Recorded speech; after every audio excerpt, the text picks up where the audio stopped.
ইল্লাল্লাহ লা ইলাহা ইল্লাল্লাহ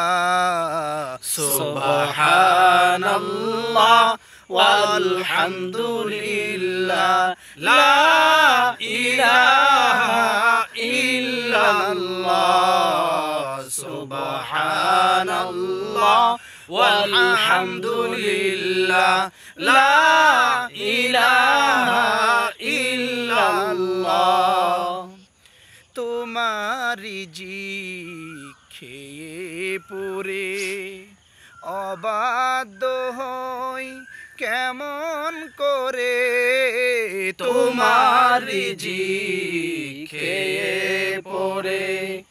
অবাধ্য হই কেমন করে খুঁজে না পাই কোনো ভাষায় খুঁজে না পাই কোনো ভাষায় শকর গুজার করার আল্লাহ সুবহানাল্লাহ ওয়ালহামদুলিল্লাহ লা ইলাহা ইল্লাল্লাহ সুবহানাল্লাহ ওয়ালহামদুলিল্লাহ লা ইলাহা ইল্লাল্লাহ